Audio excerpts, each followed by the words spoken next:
Welcome back to 80K Talks, the podcast where we bring you behind the scenes of the people shaping life, culture, and adventure across the 6 million acre Adirondack Park and beyond. I'm your host, Jane, along with my brother and co-host, Steve. Say hi, Steve. Hi, Steve. That just never gets old. No.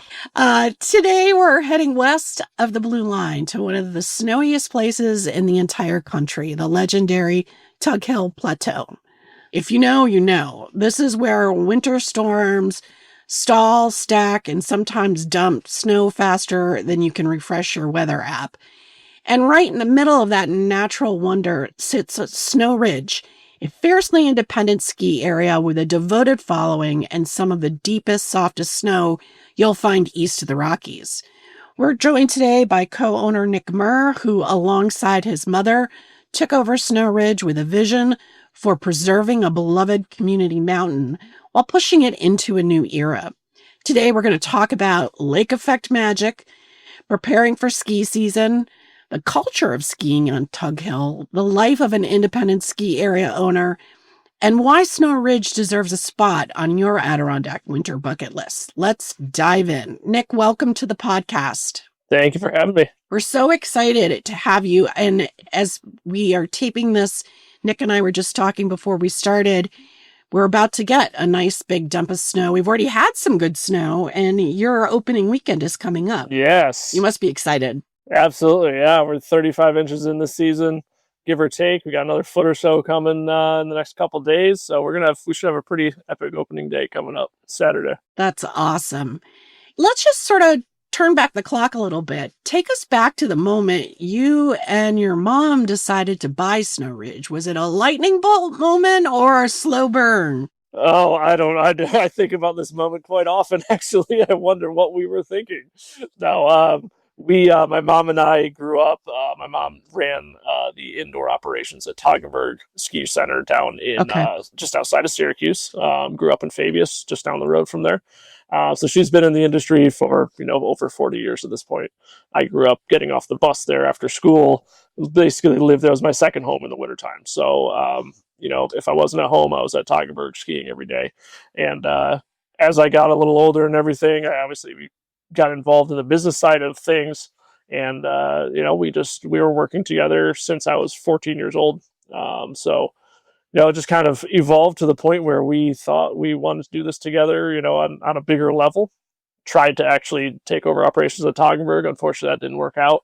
But then Snow Ridge came up shortly after that. I was actually living out in Colorado at the time, and I remember my mom and dad actually happened to be coming out for a visit. She kind of sprung the idea on me, and we went with it after that and made it happen. So That's amazing. Had you skied at Snow Ridge much when you were growing up?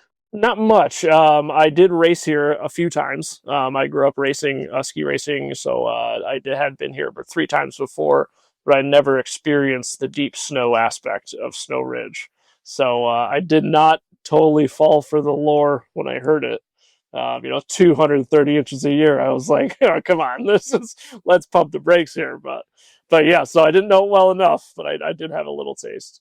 What do you think that people maybe misunderstood about the resort, or they might not have had the right conceptions about Snow Ridge before you took the reins? One major thing just in the industry itself is just a lot of people don't understand the work that goes into these small ski areas, particularly the small mom and pop ski areas. We're the ones who are cleaning the toilets. We're the ones who are out at 3 a.m. making snow, waking up at 4 a.m. to groom, literally doing all those kind of things. Obviously, we have great employees as well. But yeah, one of the big misconceptions is that it's some glorious job where, right, you can just stand back and watch everything happen. But no, we definitely have to get down and dirty ourselves, on a daily basis. So were there lessons you learned when you were working out west that informed sort of your strategy at Snow Ridge, or things that you feel like you could add value at Snow Ridge? For sure. Yeah. What were some of those? Yeah. So, working out at Breckenridge, and I also had a summer job at a ski summer camp on Mount Hood. Obviously much larger operations than what we're dealing with here. But, things as specific as how they run certain programs, like their ski school, literally what they call those programs, things like that. Just kind of traveled home with me. And my sister actually followed me out there, spent some time at Breckenridge herself, so we both have a pretty good understanding of how those operations are run, and we can kind of downscale them to what we see is here at Snow Ridge. So, Well, how would you explain the skiing experience at Snow Ridge and in the Adirondacks in the Adirondack region to somebody out west who's never skied here? I have skied in both places, and I've been out west when people have said, "Oh, skiing in the east is terrible." And my comeback is, if you can ski in the east, you can ski anywhere. absolutely. And there's great skiing here, but how do you explain it to people? Yeah, so obviously the East Coast gets a bad rep. It's the ice coast. Right. We know we get rain in January. We get icy conditions throughout the year. But we have some great skiing out here too. If you just go and look for it, particularly here at Snow Ridge, being on the Tug Hill with literally 230 inches is our average. So if we don't get 230 inches a year, it's not common. So we're the skiing that we have here, if we have ice, it's kind of unheard of, to be honest. So there's a lot of other places that are like us. We just happen to fall in one of these snow belts that we get hammered, and it's some great skiing. But it's all over the Northeast, particularly in the Adirondacks and stuff. We have some great skiing available and great terrain, and awesome resorts all over the Northeast. That's great. For folks who may have never heard of the Tug Hill Plateau, and to be honest, I had never really heard about it until a couple of years ago. You're kidding me. I know, I didn't. Where have you been? I don't know. I just remember hearing that phrase, and then I had to Google it. I was like, what's this Tug Hill Plateau? You paid no attention in middle school earth science, did you? I did not like earth science. That was not, science was not my jam, as it were, when I was in school. But Nick, how do you explain its weather magic? Yeah, so the lake effect that comes off of Lake Ontario is what powers our great snowfall here at Snow Ridge. Basically, the cold air coming over the lakes creates evaporation coming off the lake, dumps as soon as it comes onto the land, turns into snow and just starts dumping. And I mean, it's like nothing you've ever seen before, to be honest. It can be absolutely nuking here. We're getting 3 inches a minute. And you drive 10 miles down the road up to Lowville, and it's not even snowing. So it's one of those situations that, if the wind is right, we just have some epic conditions here. Yeah, it's my cousins live in Buffalo, and they can, depending on where you are in Buffalo, there could be not a flake in the ground, or you could have 3 feet in your driveway. It's crazy. Oh, yeah. How that lake effect snow works. Very similar. Yeah, absolutely. Is there any tools you use that can help you predict the snowfall, or is it just crossing your fingers and praying every year? Yeah, so there's a guy who runs this group called Snowology. He basically forecasts for ski areas in the Northeast. He's a great asset for us to have, along with just the other weather assets in the area. But at this point, after 10 years of seeing all the things, it's sometimes they can't predict where it's going to go. So we just kind of have to cross our fingers and hope the winds are blowing right. But if there's a south wind coming with the lake effect, it's probably heading up to Watertown, and vice versa. If it's coming down from the north, it's probably going to head down towards Syracuse and not hit us. So we just like that perfect west wind to come across the lake and hammer us on the Tug Hill. So that's awesome. Yeah. Does it have an effect on the kind of skier or rider that's drawn to Snow Ridge? For sure, yeah. I mean, even if you're not a very avid skier, if it's snowing, the conditions are going to be great. That's what everyone hears, and that's what so even they come out and experience it when maybe it's not the best conditions for them to be coming out and learning in. If you have a foot of powder on the ground, it's probably not the best for you to be learning how to ski or snowboard. But so for the most part, those days are definitely some for more hardcore fans. They travel. We've had people come all the way down from Maine, come up from West Virginia. People have traveled from all over the Northeast for some of the storms that have come through. When we get a 3-foot storm, it's just not out of the equation by any means. It's pretty common actually for us to get 2 or 3 feet of snow in a hit. So people travel for that kind of stuff, and it's fun to see people coming from outside the region to come and experience it with us. What's the vibe like on one of those powder mornings? That's pure bliss. Yeah. Absolutely. I'm out there early, kind of opening up the parking lot. I don't do much grooming on powder days, but I do have a regimen that I've figured out that works for everybody because not everyone can see powder. So we still have to have some groomed terrain available. So I'm out there cleaning everything up. There's people out in the parking lot getting ready, obviously way before the lifts are open, maybe skidding up the hill, taking some runs before the chairs are even spinning. But then once the chairs start spinning, you just start hearing hooting and hollering all over the place, and people just having the best time. So yeah, I love those days for sure. I wish I could get out and ski more on those days. I bet. There's so much more work to do when you have 2 feet of snow on the ground. But yeah, I've definitely been able to enjoy some of that myself. So it's pretty epic. Was there anything when you became an owner that surprised you? I know your mom worked for a long time at Toggenburg, and as you said, you worked out west.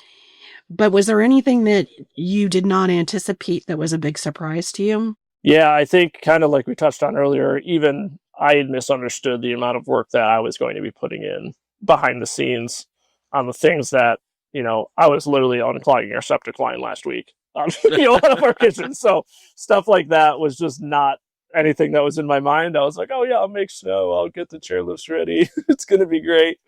And yeah, there's just a lot of little things that you have no idea. You just don't think about painting every summer, just random stuff across this year. We have 360 acres to take care of. So that's probably the biggest thing. The misconception that other people had is probably the same one I had before I got into it. What does preseason prep look like? Are you always working on the mountain, or do you have a little downtime in the summer? Summer's definitely a little slower for us for sure, but in the summertime we're trying to build up our summer operations at the moment. We've had a vision since we took over 10 years ago that this would be a 4 season area. So yeah, aside from weddings and other events, we host our own events like a mud run, our bacon brews and blues in the fall fest, stuff like that. But we also host special events for people, private events, as well as stuff like small music festivals and things like that. So we're pretty event heavy in the summertime, but obviously always taking care of maintenance stuff as much as we can. When you think about, during the season, where do you think you spend most of your time? Or is there nothing, is there no day is the same, or? Oh, for sure. Okay. Sure. Every day is different. I'm a typical days I'm waking up at 4:30 to go out and do the grooming in the morning for sure. And then, so that starts my day, finish that sometime around 10 o'clock. And then I'm making sure all my lift attendants are all taken care of. They have everything they need, checking on the inside people, making sure our ticket sales and our restaurant and our retail and rental shop are all, firing the way they should be. Thankfully, I don't have to do that all myself. Obviously, I have my mom and my sister and my brother-in-law who are all helping do that kind of stuff. But that's kind of the typical day. And then, unfortunately, often it's running around putting out fires, but you know how that goes. So that's a day-to-day basis. So I got a question. I didn't want to have to add to the extra, but do you do your own food service as well? yes. That's kind of neat. Yeah, we have our own cafeteria in the main lodge, and then we have our own full-service restaurant and bar in another building right across the courtyard. So having grown up at small ski areas a lot and being able to go in and get a real cup of hot chocolate from a nice old lady, I shouldn't say old lady, from someone behind the counter who actually cared about it, It's oh, for sure. Yes. No, that. I'll be honest. We have some of the best employees in the industry. It's amazing how much they care about this place. And it's, retention is not a problem here, which is just unheard of in this industry. People love it here. So it's, we've been very fortunate for that. What's something that your guests never see that you wish that they knew? Like, is there something that you think if they only knew this, they wouldn't do that, or they would do more of something else? Yeah. So, one of the things we actually started, actually it was probably just a year ago, last fall, we kind of had this idea of sharing more of the behind the scenes stuff, what it takes to get the hill ready, what we're doing on a daily basis, what snowmaking actually looks like, stuff like that. So we were able to put a few videos, small videos together, just kind of share some of that kind of stuff, and what it takes to actually run a place like this. It's a lot of people don't realize what goes into it. I certainly didn't realize it before I got into it, and I was already in the industry. You know what I mean? So if you have no idea what it takes to make snow and push it all out and get it flat and groom it all out nice, it's just not only the amount of effort it takes, but the amount of energy and money and cost it takes to put some of this stuff together is pretty mind-boggling, really. And it's not something that you want to just be thrown out there and saying, "Oh, this costs a lot of money. You should appreciate this more." It's so yeah, it's just one of those things that until you're in it, it's really hard to fathom the amount of work and cost that goes into running a ski area, particularly just a small one like this. Sure, yeah. Do you even have snowmaking equipment? We do. Yep. Yeah. There's actually snow guns running behind us. When we took over, we only had 4 snow guns. That's what we inherited from the previous owners. We actually have since then have increased our capacity by 200%. We were running 8 snow guns the other day for the first time ever in Snow Ridge history. So that was exciting for us to be able to do, doubling our output, and all the guns we've upgraded everything, huge technological advances, automated pump house, all that kind of stuff. So yeah, we've put a lot of money into that, and we've really been focusing on that. Winters, as good as they typically are up here on the Tug Hill, they aren't always the best. We've seen that, in the last few years. So it's something that we thought was definitely an area to be, invested in. I have to imagine that you probably saw a ton of opportunity for change or innovation. And at the same time, Snow Ridge has such a loyal following. Do you have to find a balance about preserving the old school charm while also modernizing? Absolutely. That's something that a lot of people bring up. They've brought up over the last 10 years. They don't want to see this turn into some, fancy resort style ski area, and we have no intention or the ability to do that. So that's certainly not going to happen. But yes, I mean, we have a T-bar on the far end of the hill in the area called Snow Pocket. It's a local favorite. It's only accessed by a T-bar, so it keeps some of the more beginner skiers are probably not going to be going down there. And the terrain is great. The snow is literally always deeper. It's called Snow Pocket because it retains more snow than any other place on the hill. And people have said, "Oh, why don't you put a chairlift down there?" And I say, "Well, because I'd probably get strung up by the locals, and they would absolutely hate that." We want to keep that charm, the old T-bar, dragging you up the hill. Obviously, they want to keep it running, so we've been putting a lot of time and attention to that. It's the second T-bar that Hall ever made, back in the 1950s, but we're still keeping it running, and that's just one of those things that people love to see, rather than a nice new chairlift. They like that charm sometimes, Yeah. We're not too far from Hickory Hill outside of Warrensburg, which I skied there we both skied there when we were kids. Yeah. And they really are trying so hard to bring it back, and just everything that they've had to contend with, making sure that the Pumas and the T-bars are running, the insurance that's required. I mean, it's crazy. It's insane. Yeah, the insurance is a very real issue that we are currently dealing with, and the expenses are getting pretty wild. So it's hard. Obviously, we're in an area where we're doing our best to keep prices as reasonable as possible. I think we've done a pretty good job of that. But yeah, man, it's starting to get to the point where some of these expenses are getting real difficult to keep up with. But that's just like everything. Like everything, exactly. Yeah. What do you think is the hardest decision that an owner of an independent ski resort has to make in a typical winter? To be honest, particularly a place like this, we get to know our employees really well. We build relationships with them. In many cases, they become our friends. We're having dinner together, stuff like that. So when it gets to the point where mostly early season and late season, getting things ready or shutting down for the season, income is obviously tight. You want to get these people to work. You want them to be, on your payroll and making money. But one of the hardest decisions is just to say, look, now is the time, or, now is not the time to be here. We got to do this part ourselves or something like that. So, we wish we could keep everyone working every day as much as they want.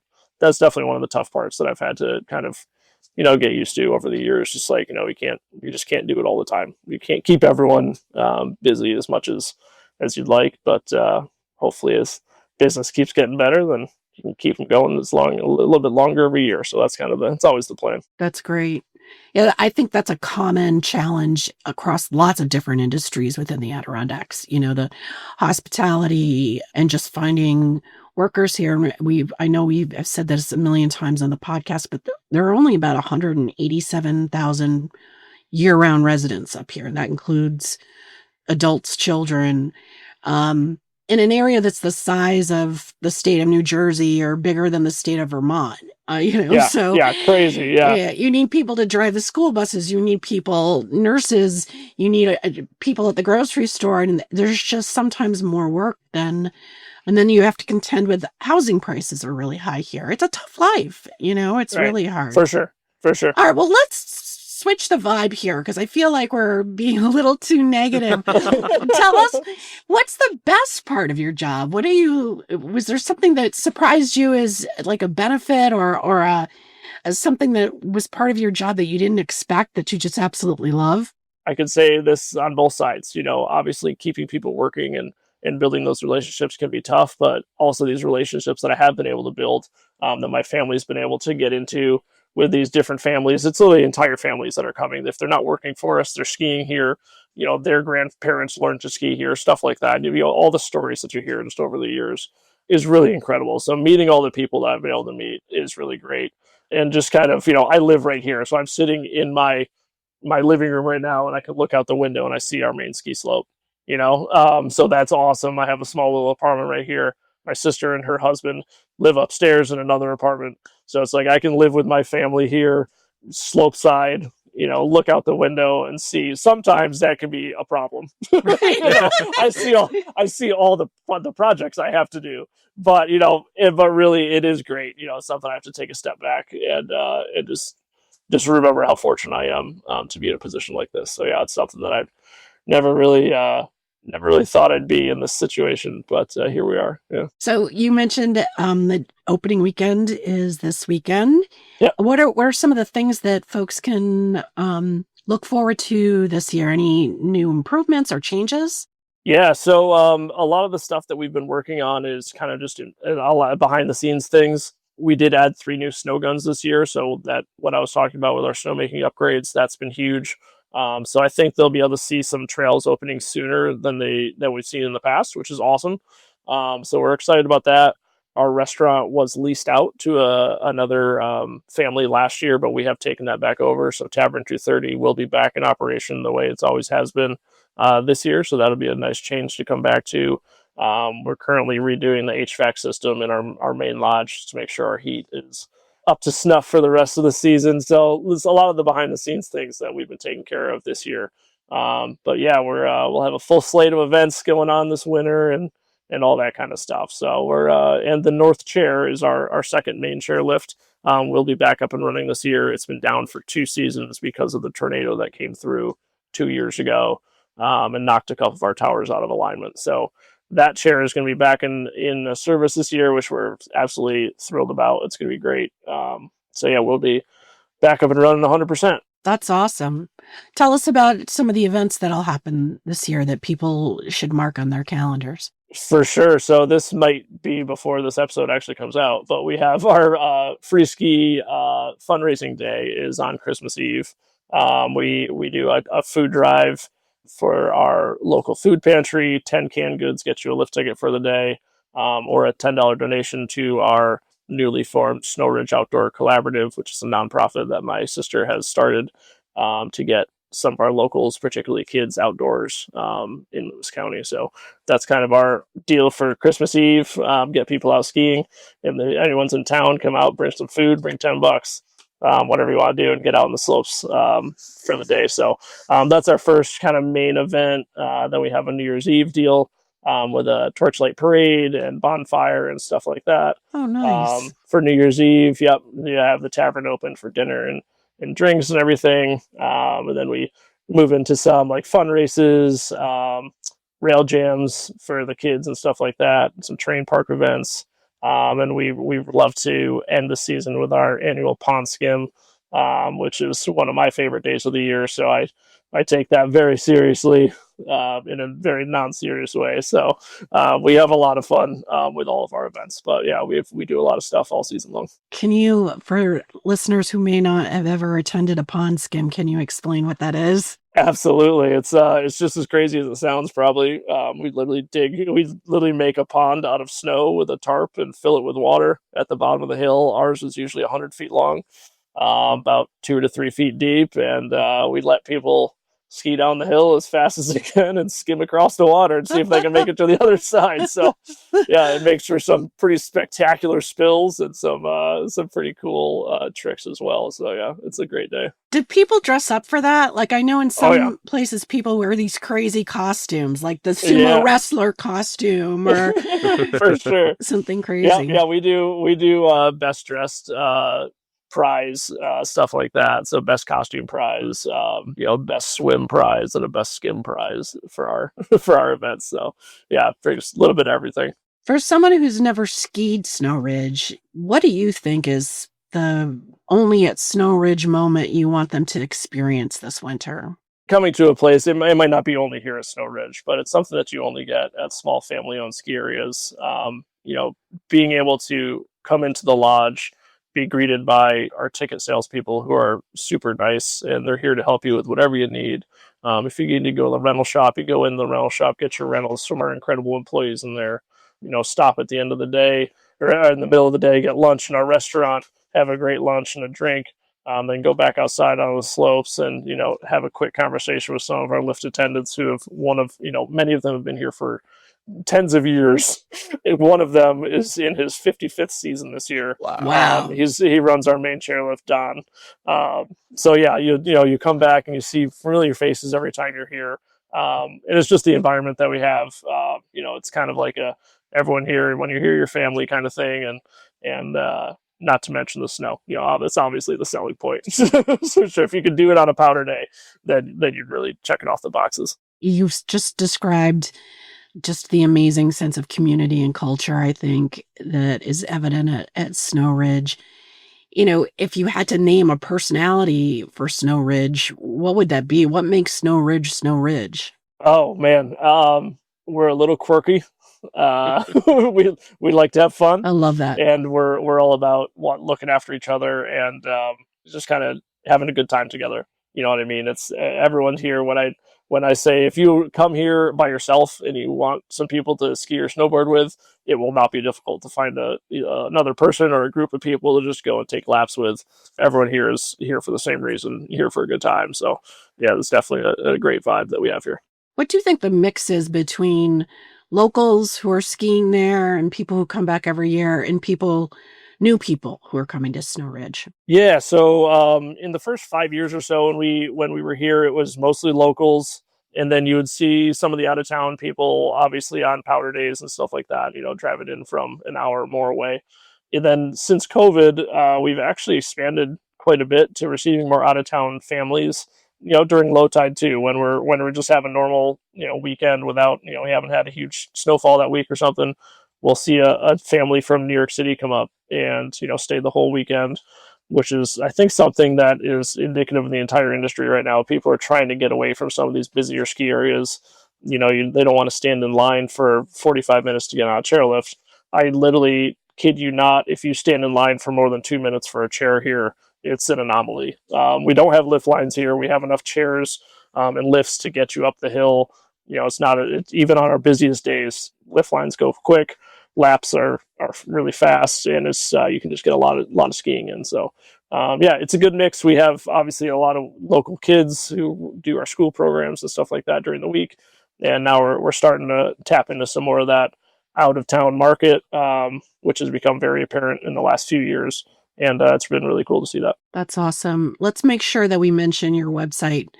What's the URL? www.snowridge.com. That's awesome. And you guys are really good about posting what trails are open, how much snow you have, when you've gotten snow recently. Yep. I don't know who does it, but they also, I think you guys have there's always like a little bit of definitely personality when they do the write-up of what's going on and what it's like. And yes. And I always like that. Yeah, if you're looking for your trout conditions, you're getting me and the groomer at 6 a.m, half asleep, but still being a little giddy for the day. So that's me giving those. And then any of our social media posts and stuff, that's my sister. So you'll get a lot of our personality coming through on those.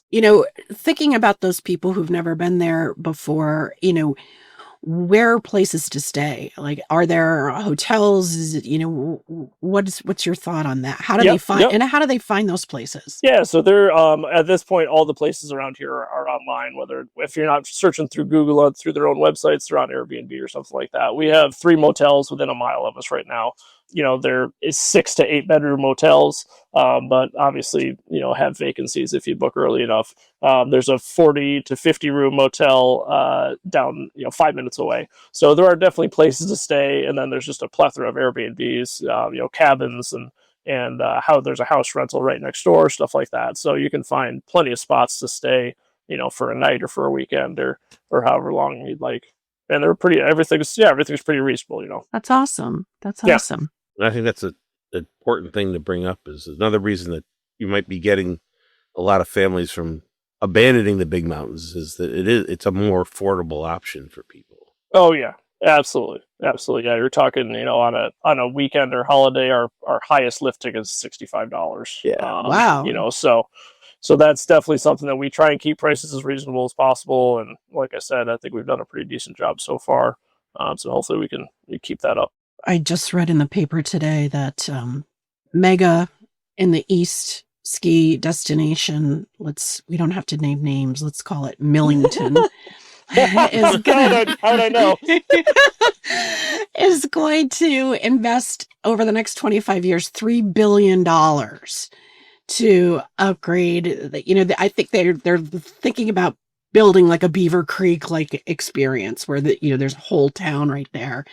Yeah. And I was thinking about it and I'm like, is that the best investment to make right now with changing weather patterns and that kind of thing? Are you seeing, you've had that great lake effect phenomenon, but how much do you think about climate change and how that is going to impact your business? Yeah, the first few years, it wasn't a huge thought. Obviously, it was in the back of our minds, particularly when we entered into the contract to purchase and everything. It was like, all right, this is definitely a real thing, and we want to make sure that this could affect us in the future. So we want to make sure we're thinking this all the way through. But then in the last few years, we had some pretty unorthodox winters. Obviously, we were way below on snowfall the last couple of years. Granted, we still had 160 inches, but you can't operate on that. So yeah, we've seen it much more the last few years, and it's definitely become more of a thought in the front of our minds, and that's obviously very much in line with our mission to increase our snowmaking capabilities, because we know it has to happen. It's just one of those things you can't rely on the Tug Hill snow like you used to. There was a time when they'd get over 300 inches a year, and that wasn't uncommon. But now it's average is 230, and we're seeing some years dip below 200. I think it's probably been 3 or 4 of the seasons since I've been here that were below that. So it's definitely become a main concern of ours, but we're just kind of doing what we can to keep up, and we're not gonna let it beat us down. That's for sure. That's great. That's awesome. I've spent most of my adult life working in New York in marketing for financial services firms. And in times when things were very stressful, I would fantasize about buying something up here, becoming, an inn owner. But I'm also smart enough to know, like, the work it's terrible. It's not like on the Newhart show. You're not sitting around. You're cleaning the toilets and doing all that stuff. Yes. But a property came for sale, the old Paleface ski resort, which is just in Jay, New York. Okay. And it was they had like a big A-frame, and it had a motel attached to it. And a friend and I would send her the link, and I'm like, we've got to do this. We'll buy this. And then the chairlift was non-operational. So I started Googling how much it cost to repair a chairlift. And I was like, okay, let's scratch that plan. Let's look for something else. Yeah. But, I don't think that's uncommon. I think a lot of people fantasize about owning a ski resort. And what do you think? I mean, maybe you already answered this, but what do you think they get right and what do you think they get hilariously wrong? First and foremost, you got to be a little crazy to want it, for one, but two, to go through with it, for sure. And yeah, I think, if you ski and snowboard and you pay attention to what's happening at the resort around you rather than just taking your runs and, just kind of staying in your own little bubble. If you're actually looking around and seeing things, I think a lot of people can understand and see some of the work that needs to be done. So that's certainly a part of it. But yeah, I think just with how much work that goes into these places, it is hard to fathom until you're actually in it and living the life. That's for sure. I have to imagine, though, there's moments every ski season where you have a time when you think, wow, I can't believe I get to do this. Yep. I just had my first one of the season the other morning. Oh, wow. Yeah, it was awesome. I was up for my, was it probably a 6:30, 7 o'clock gun check at the top of the hill. I came over the top of the hill and looked over the valley. The entire valley below us was socked in fog, but the whole hill was up above it. It was sunny, absolutely phenomenal. I can see out into the Adirondacks, literally into the high peaks from where we are. It's you can see almost 100 miles in. It's absolutely incredible. So being able to see that view in a different way with the fog below, socking everything in, but having us above it with all the snow guns going and the sun shining, that was definitely my first aha moment of the season where it was like, okay, yeah, this is pretty cool. Especially for this time of year.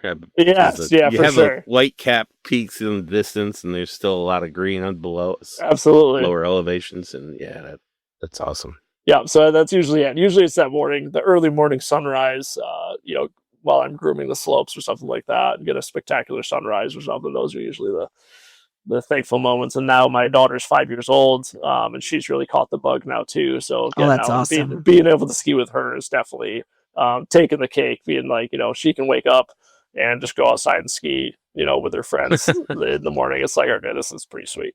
That is. That is a fan of, you should write a children's book about that because I think that would be very popular. That's so amazing. Absolutely. We said at the beginning, you're technically outside the blue line. And for people that don't know the blue line, we actually got a question about this recently. That is the man-made drawn boundary that defines the Adirondack Park. It doesn't mean if you are outside the blue line that you're not in the Adirondack region and you don't have the same topography of the Adirondacks. So do you feel like you're part of the Adirondacks? Do you feel connected to the broader Adirondack ski culture? For sure. Yeah. We're only 35 minutes from Old Forge. It's the gateway to the Adirondacks, and the blue line is, 10 miles away.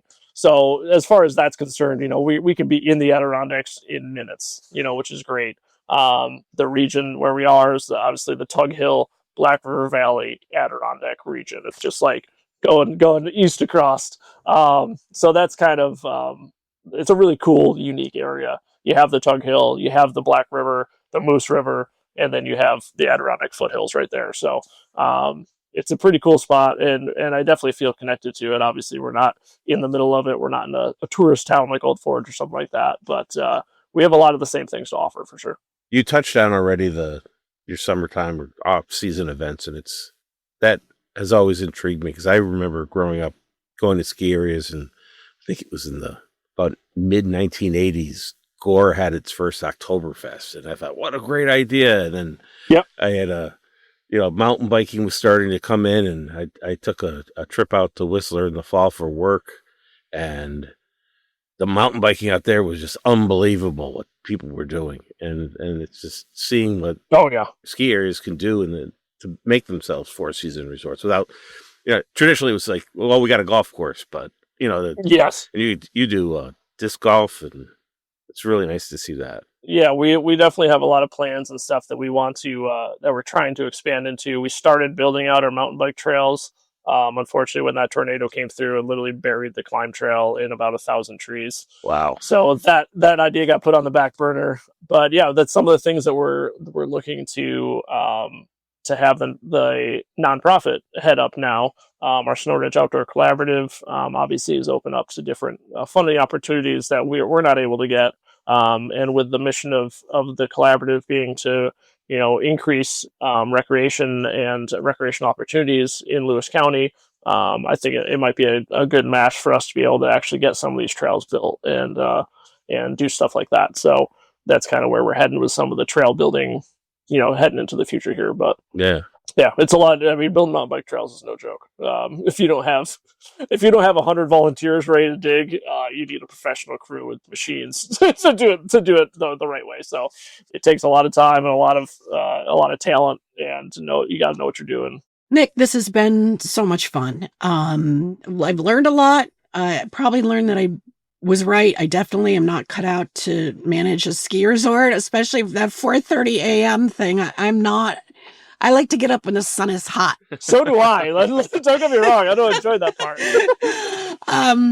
But before we release you out into the wild again, we ask everyone on ADK Talks for their insider tip. And I'm sorry you cannot say Snow Ridge.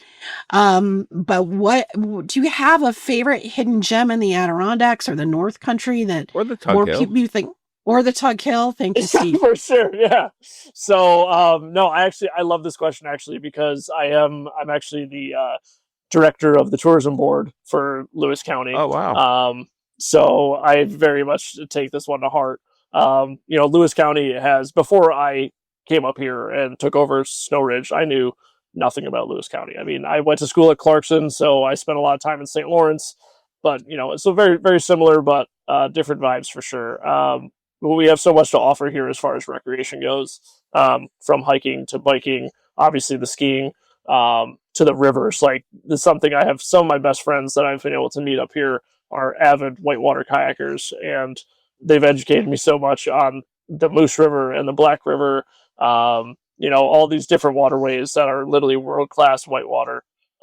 We host 2 kayak festivals a year here at Snow Ridge, where everyone comes in from out of town, from literally, 10, 12, 13 hours away. They're driving in for these things and camping for the weekend, and then going off and kayaking for the day and stuff like that. So the whitewater is definitely something that I thought I wanted to get into, but then I did, and I'm like, I'm pretty good. I think I'm gonna stay on the shore. So my daughter and I like to go around and explore, the different waterfalls that we have and stuff like that. We love exploring the rivers. It's been really cool. So we just have, it's such a cool area. Like I said, going from the Tug Hill down into the Black River Valley, right into the Adirondack foothills in a matter of minutes is pretty special. So it's a great place to come visit. Aside from, obviously, we're renowned for our snowmobiling and our motorsport, ATV trails and stuff like that. But if you're not into the motorsports, there's so much other stuff that we have to offer. It's a really, really cool spot. I love that answer. Yeah, I think that, the Western Adirondacks and that whole region have so much to offer. And it's different than being in Lake Placid or in the high peaks. It's great to see all the range of topography or environment or Absolutely. That the Adirondacks offers is really great. Well, thank you again so much. This has been excellent. We wish you thank you. Snow-filled season, and it sounds like we're going to make a big deposit on that, right? Tomorrow night. Yep, we're starting out the right way. Yeah, we should be going, hopefully getting up to about 50 inches already on the season before Christmas would be that's a great start. So, all right. Take care, and we look forward maybe to having you back next year. Maybe we'll have you back right before the summer, and you can talk about what's going to go on at Snow Ridge this summer, too. I love it. That sounds like a plan. I'd love to come back. All right. Take care, Nick. Take care. Thanks, guys. Well, that was a lot of fun, and what a great story. You would have to be a little crazy, I think, to buy a ski resort. Oh, yeah. But sounds like they're making the best of it. Yeah, it's really cool. I've spoken with a few people who are doing that or have done it, and rarely do you hear regret. Oh, that's great. They might talk about a lot of the time and the energy it takes, but They don't ever seem to regret the fact that they're doing it or have done it. And it's really neat. And it's nice for that. We don't always talk about that side of the park as often as we do the other parts. And it's an important part of that region of the state. Definitely. I can't imagine growing up on the property of a ski resort. Oh, yeah. Like that just blows my mind. Can you imagine being a kid and being able to go out your front door and hop on a ski lift? That's amazing. I remember we talked about Hickory Hill a little while ago, and we would go with our family friends, the Blanchards. It was sort of like a co-op, right? Yeah. Yeah. Well, yes, it was. It wasn't exclusive. So they sold tickets to the outside. A couple times a season, they would have to work as it was. Yeah. And I remember I was with them one weekend when they did that. And after everything closed down, we got to go sledding on the big hills. I've never been so scared in my entire life. And then going down on I don't know if it was an inner tube or a sled, or it might have even been a cafeteria tray. And picking up so much speed, it blew my mind. But I thought, wow, this is so cool. Well, listener, if today's episode inspired you to chase powder turns, explore new corners of the Adirondacks, or support our locally owned ski mountains, do us a favor. Please rate and review 80K Talks wherever you listen to podcasts. It helps new listeners discover these stories, and it helps us keep sharing the voices that make this region extraordinary. For more Adirondack stories, trip ideas, and insider guides, visit 80ktaste.com and subscribe to our newsletter. And be sure to check out snowridge.com. I think you'll find a lot of cool and interesting stuff there.